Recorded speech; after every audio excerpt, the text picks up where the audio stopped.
Hey, what's up everyone, it's EJAwesomo here, or as Ethan as I always say. Welcome to my review and analysis of the August 2nd episode of Lucha Underground. This episode is episode 29 of season 3, and it is entitled The Hunger Inside. So yeah, before I start real quick, again, apologies for lateness.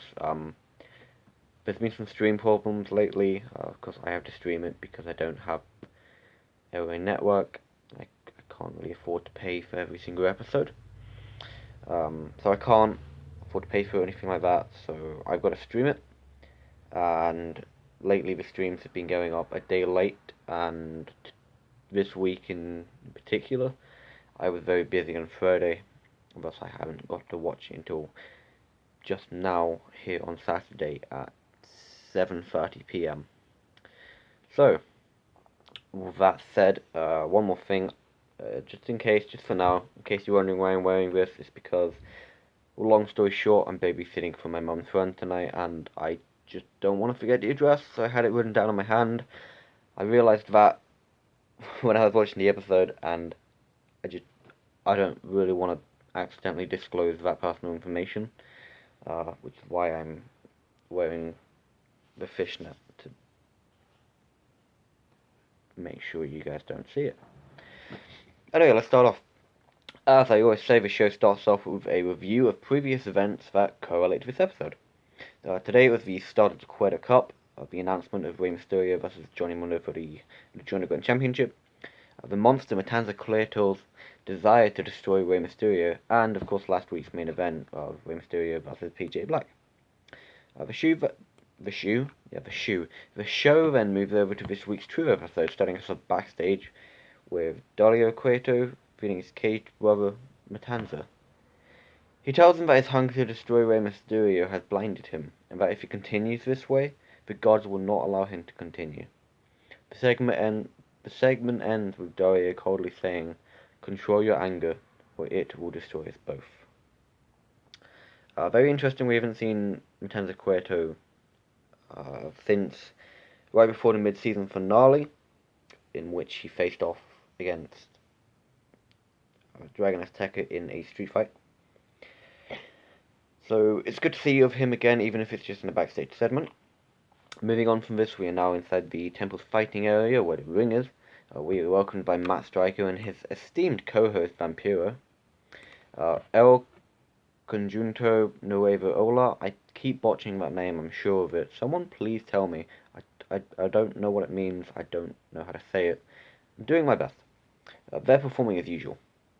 Matt Striker tells us that the Cueto Cup continues tonight, starting off with the quarterfinals. Vampiro then chimes in and says that Johnny Mundo will face it off against Rey Mysterio's protege, El Dragon Azteca Jr. They then hand the show over to Melissa Santos, a wonderful ring announcer. The bell rings, and Melissa announces that this is a quarterfinals matchup in the Cueto Cup. Introduced first, accompanied by Cobra Moon, one-third of the Trios champions, Pindar. He defeated Masquerade Sagrado in the first round, and then Cage in the second, albeit by disqualification. His opponent, the Bird of War himself, Phoenix. He defeated Mariposa, and then her brother Martin the Moth Martinez, in the first and second round, respectively. It definitely seems that they are greatly hinting towards a relationship to do with Melissa and Phoenix. They've been shown together in backstage segments and generally in the ring, being kind of flirty, blowing kisses to each other, that kind of thing. So the match starts off with the two briefly staring each other down before Pindar attempts a few strikes, which Phoenix dodges.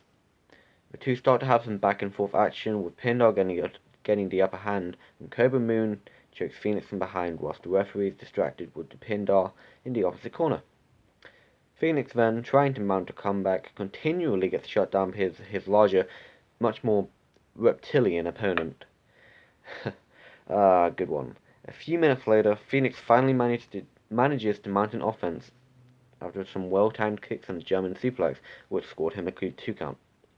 Moments later, though, now on the top rope, Phoenix is pinned with what looks like an elevated neckbreaker of sorts, which was then followed up by a double knees to the chest for a clean 3 count and an advancement in the tournament.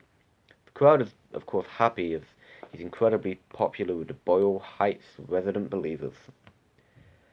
Phoenix will move on to the semi-finals, where he will face off against the winner of our next match, Dante Fox vs Prince Puma. After a commercial break, the show returns in Dario Cueto's office, where he's talking to the Worldwide Underground, minus Johnny Mundo and Benjamin Cook. Dario explains that he gives the stable countless opportunities, and they keep blowing them. He says that during Mundo's match tonight against El Dragon Azteca Jr., none of them can interfere, as next week he is giving PJ Black, Ty, and Ricky Mandel all a chance to win 3 of the 7 Aztec medallions that make up the Gift of the Gods Championship. Quickly of note, Jack Evans is not getting that opportunity because I'm not sure if it's storyline injured or actually injured, but in the backstage segment, Jack Evans was injured and he had his jaw wired shut, so I assume that he just cannot compete.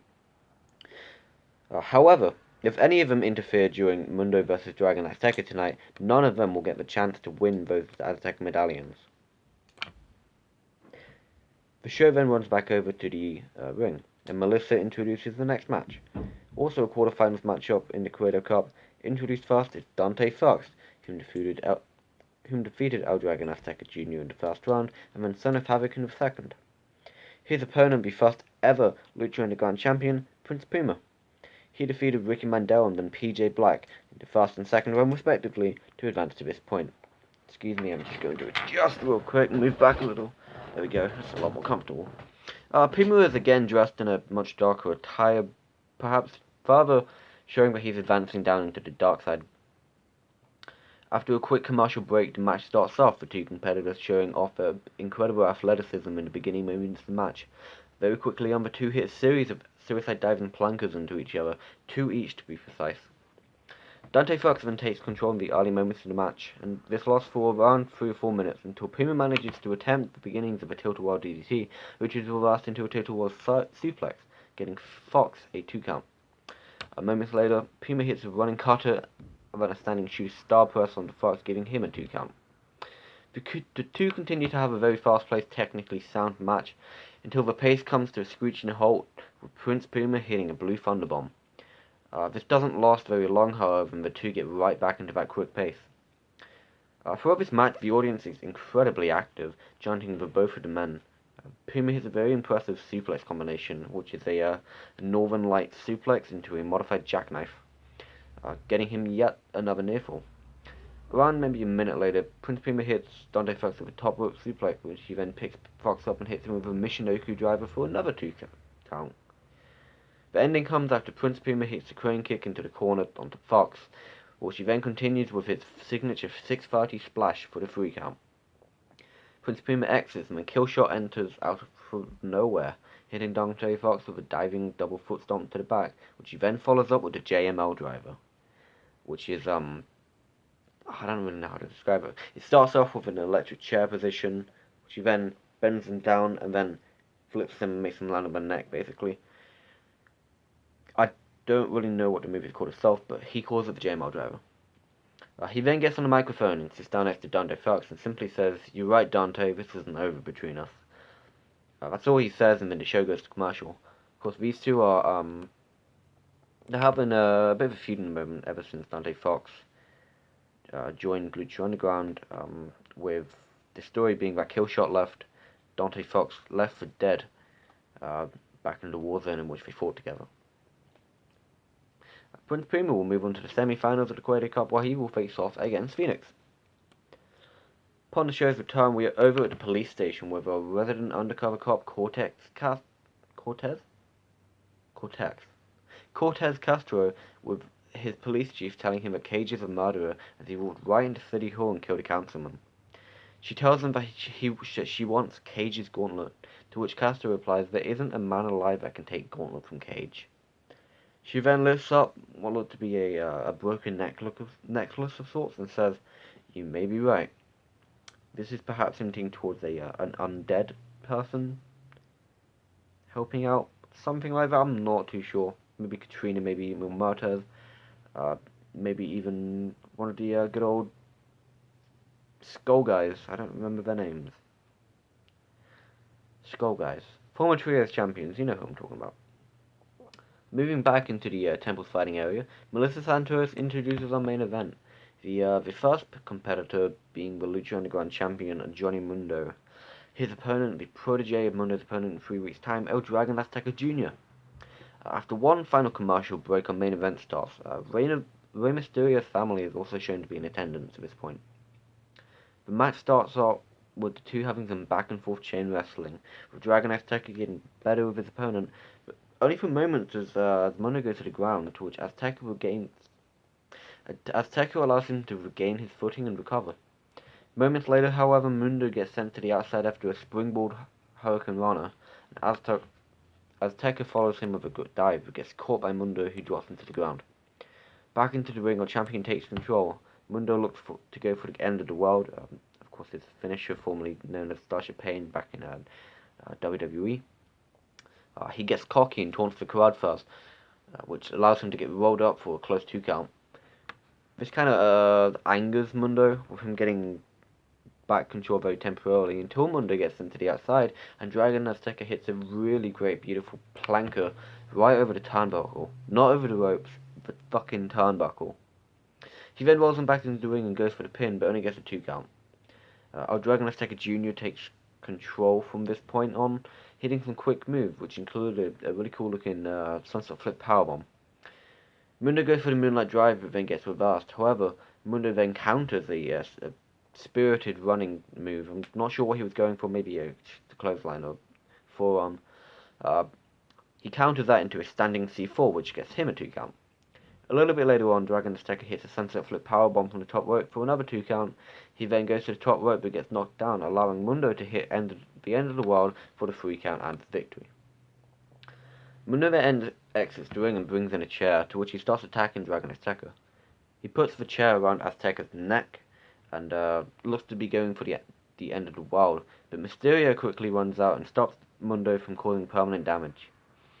Mysterio consoles Azteca in the ring and raises his hand and then goes out to greet his family. He then goes backstage alongside Dragon Azteca Jr. Mundo then comes back down to the ring and confronts Rey Mysterio's son Dominic. Dominic then stands up to Mundo with the latter shoving his face. Mysterio then runs out back from the back to protect his son but gets ambushed by the Worldwide Underground.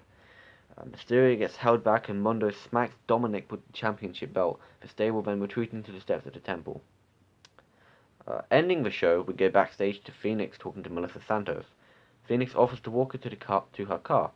The two start a friendly conversation about Phoenix's mask until they start joking around with each other and a piggyback happens to her car and all that. The camera, however, pans over to Mariam de Marth Martinez, who, of course, is obsessed with Melissa Santos, a few weeks ago even going so far as to very brutally and uncomfortably stabbing and gouging at Phoenix's face with a fork because of his obsession with Melissa Santos. He says to himself, "She won't like you when I take that mask away," and then the show ending right after. I think the highlight of the night to me was perhaps Dante Fox as Prince Puma. However, all the matches were great all throughout, and we had some really great advancements to some storylines. It was good to see the Cortez Castro situation being talked about again. We haven't seen him in too long, of course. Castro now wrestling undercover as his cover was blown. He now wrestles under a mask. I can't quite grasp his name that he's wrestling at the moment, but something about spiders. That's all I'm gonna say.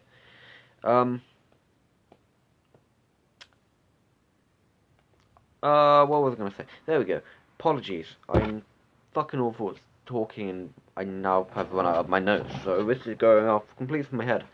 The Cueto Cup, now the quarterfinals, 2 more matches, and we got 2 semi-final matches, and then of course the finals.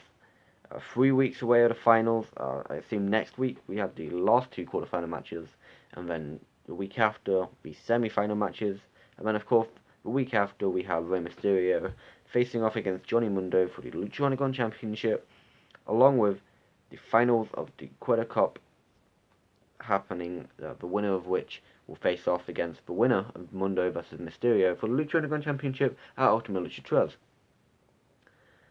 That's pretty much all I have to say for this video. Hope you enjoyed the review and analysis. I do try and be in-depth as I can without rambling on. Right, so, thanks very much for watching. If you enjoyed this analysis, go ahead and leave that likes. Go ahead and leave some feedback in the comment section. I always really appreciate it. It means so much to me. I love doing this. This is really fun for me. I really enjoy talking about wrestling with all five of you. Good one, Ethan. Yeah, if you didn't like it, then go ahead, leave a dislike, leave some constructive criticism in the comments. I do want to hear the feedback, whether it's good feedback or bad feedback. It's feedback, and I appreciate it. Again, thanks for watching this video. I'll see you next week for the next installment of Lucha Underground. I can't quite remember the date, and I can't quite remember the episode title, but, you know. See you later. Appreciate you guys watching. Have a wonderful evening, or morning, or afternoon, or whatever you're watching it. Have a great time.